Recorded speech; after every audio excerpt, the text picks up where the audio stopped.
박물관을 한번 돌아보셔야 어떤 내용을 전시하고 있는가를 우리가 알 수 있습니다. 오늘도 제가 박물관을 한 바퀴 돌면서 거기 어떤 한 어른이 4.3 폭동에 대해서 전시한 것을 보면서 굉장히 분개하는 목소리를 제가 들었습니다. 그리고 박물관 직원이 그 앞에서 어쩔 줄 몰라서 쩔쩔매는 모습을 봤는데 제가 사진을 찍어 왔습니다. 이 사진 전시 내용을 보면은 이 박물관이 어떤 식으로 내용을 왜곡하는지, 그리고 주진우라 하는 자가 어떻게 정권에 물개박수를 치면서 동조하는지를 우리가 대강 짐작할 수 있습니다. 제주 4.3 사건, 우리 폭동이라고 기억하죠. 1947년 평화적인 3.1절 기념 시위에 경찰 발포로 6명이 사망하였고, 이에 분노한 도민들은 3월 10일 총파업을 일으켰다. 경찰과 서북청년단 등의 우익단체가 파견되어 파업이 진압되었고, 남로당 제주 지부는 이에 대항하기로 결정하였다. 이러한 갈등으로 제주도에서 선거가 제대로 치러지지 못했고, 미군정과 군과 경찰을 강화해 무장대 토벌에 나섰다. 1948년 8월에 수립된 이승만 정권 또한 제주도의 군 병력을 대거 파견하여 강경 진압에 나섰고, 이로 인해 수많은 제주도민이 희생되었다. 여러분 어떻습니까? 평화적인 시위에 무력으로 강경으로 진압을 해서 억울한 희생자들이 희생을 당한 뜻이 이렇게 포장을 했습니다. 제주 4.3 폭동, 세월호 학생들이 제주도를 가서 어디를 가려고 했는지 여러분 아십니까? 바로 이 박물관을 가려고 목표를 상하고 갔는데 그렇게 애꿎은 사고를 당했습니다. 제주 4.3 폭동은 5.16도 군사 쿠데타라고 말을 하면서 제주 4.3 폭동은 엄연히 폭동입니다. 광주도 라이어트, 지금 뭐 민주화로 바꿨지만은 세상 그 어느 누구도 광주를 폭동으로 기억하고 있습니다. 근데 이 박물관이 전체 둘러보니까 이게 역사박물관이 아니라 민주화 기념 박물관으로 둔갑질을 하고 말로는 역사박물관이라 하고 있습니다. 여러분, 지금 전쟁 포로에 무슨 평화가 있습니까? 지금 이 정권이 종전선언을 한다고 하는데 우리 한반도에 필요한 것은 그런 휴지조각 같은 종전선언이 아닙니다. 바로 김일성 정권의 종말선언이 필요합니다. 저 정권이 살아있는 한 우리 대한민국과 한반도에는 평화가 없습니다. 여기 6.25 납북자 인사가족협의회 여러분들이 나와 계시는데 저도 6.25 전쟁 납북 피해 가족입니다. 우리 3족이 총살을 당했고 할아버지, 할머니, 큰아버지, 큰어머니, 작은아버지 다 총살당했습니다. 우리 사촌 아산에서 총살당했어요. 그리고 세 분이 납북을 당했습니다. 우리 고모부, 그 다음에 넷째 삼촌, 다섯째 삼촌, 한 분은 도망가다가 총에 맞아 즉사한 것으로 저희가 파악이 됐습니다. 이렇게 지금도 우리 가슴에 10만이 훨씬 넘습니다. 이산가족 1000만이고 10만이 넘는 6.25 납북 인사들이 있고, 얼마 전에 수십 년 동안 비밀리에 숨겨놨던 CIA 문건이 발표되지 않았습니까? 여기 납북인사가족협의회에서 기자회견도 했습니다. 3월달인가요? 대동강 근방에 끌고 가다가 처치할 수 없으니까 2000명을 이틀에 걸쳐서 학살한 이런 현실이 바로 CIA 문건을 통해서 나타났는데 역사라고 하면서 전쟁 중간에 그거 한 줄도 기록해 놓지 않았더라고요. 여러분, 여기 역사라고 기록을 해놨는데 박종철이 고문, 뭐 수많은 민주화는 도배질을 해놨는데 여러분 10만 명의 애꿎은 사람들의 가족들이 여기 눈 시퍼렇게 뜨고 살아있는데 왜 이것에 대해서는 기억하지 않습니까? 이게 역사입니까? 이게 역사박물관이에요? 민주화 박물관은 광주에 있는 거 하나로 충분합니다. 근데 왜 이거를 역사박물관이라 해갖고 민주화 박물관으로 둔갑질을 시키면서 어린 학생들 여기 와서 그대로 들으면 우리나라 역사에 대해서 뭘 배우겠어요? 맞아요!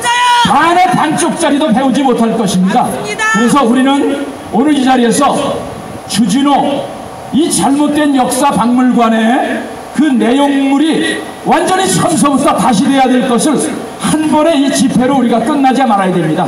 이게 완전히 바뀌어서 여기 내용을 보수, 진보, 국민 모두가 세계에 내놔도 부끄럽지 않은 그런 역사가 되게 하려면요, 이런 반의 반쪽짜리 민주화운동 박물관이 돼서는 우리 어린 학생들에게도 진실을, 역사를 알릴 수가 없고, 그 다음에 세계, 외국 사람도 굉장히 많이 옵니다.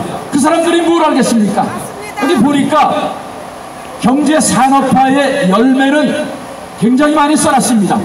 새마을운동도 써놓고, 우리나라가 64년도, 61년도에 국민소득 64달러, 북한 84달러, 필리핀 800달러 할 때 저쪽에서는 철미화운동으로 전쟁 준비하다가 이렇게 자기 백성들 음식이 있는데도 몇 년 사이에 300만을 굶겨 죽이는 이런 잔악한 저런 정권에 대해서 찬동하는 듯한 발언을 하고 6.25의 진실이 뭔지도 헷갈리게 적어놓고, 그리고 그 민주화와 산업화를 이룬 그 장본인인, 물론 독재했죠. 18년이니까 당연히 독재죠. 그래, 독재 기록해. 그러나 김일성 독재가 자기 자신을 위해서 1000만 명에 달하는 북한 주민을 죽였습니다.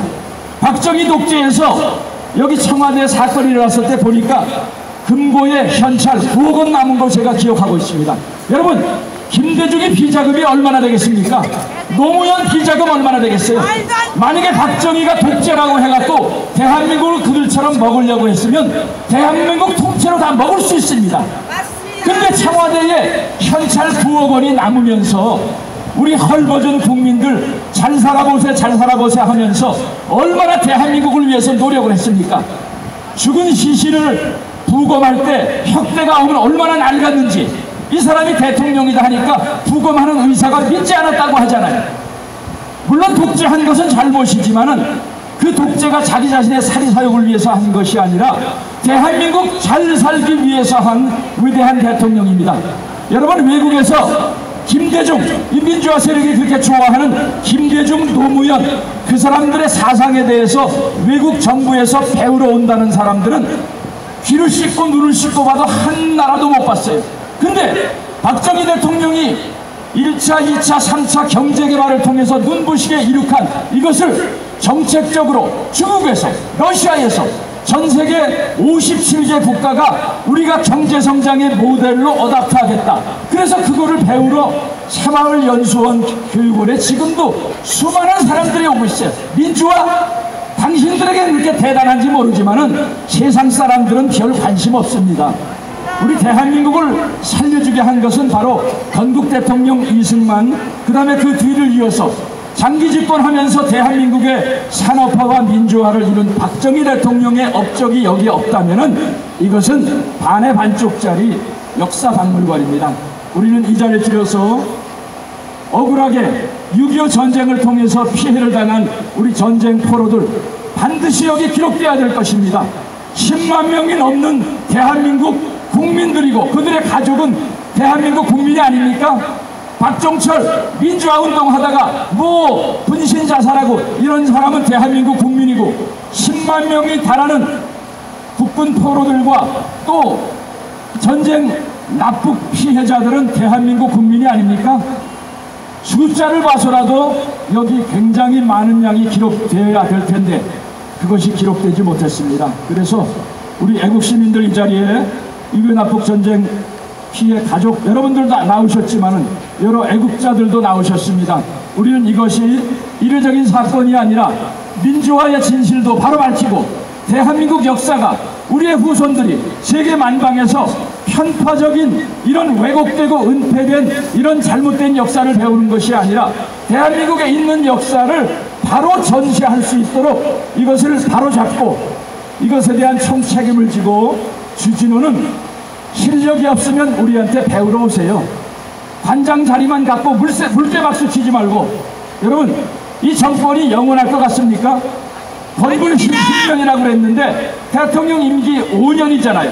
그러면 대통령 바뀔 때마다 내용이 바뀌고 정권 바뀔 때마다 내용이 바뀐다면은 이거는 역사 박물관이란 이름을 떼야 됩니다. 무식해서 모르면은 차라리 여기 이민희 사장한테 와서 하루만 배우면 아마 정신 번쩍 차릴 거예요. 우리가 주진우 하나뿐만이 아니라 과연 이것이 자기 개인에 의해서 이런 내용이 바뀌겠습니까? 현 정권이 언론, 법치 모든 것을 자기네 맘대로 쪼물럭쪼물럭하는 저기에 입김이 없이는 이 박물관의 내용이 이런 식으로 왜곡되고 은폐되진 않을 것입니다. 그래서 우리는 이 진실이 바로 밝혀지는 때까지 계속해서 관심을 가지시고 앞으로 이번 일을 시작으로 우리 대한민국의 역사가 바로 알려지고 주진우의 잘못된 행동이 바로 알려질 때까지 우리는 계속해서 싸울 것입니다. 우리 유튜버 추운 날씨에 이 자리에 오셔서 방송을 촬영해 주시는 유튜버 여러분들께도 진심으로 감사를 드립니다. 그리고 이 자리에 참석하지 못했지만은 유튜브 방송을 듣고 계시는 우리 애국 시민 여러분들도 앞으로 이 잘못된 역사를 진실을 바로 밝히기 위해서 우리 애국자들이 힘을 한데 모아서 끝까지 투쟁할 것을 부탁드리면서 여러분들의 많은 참여와 관심과 기도를 부탁드립니다. 감사합니다.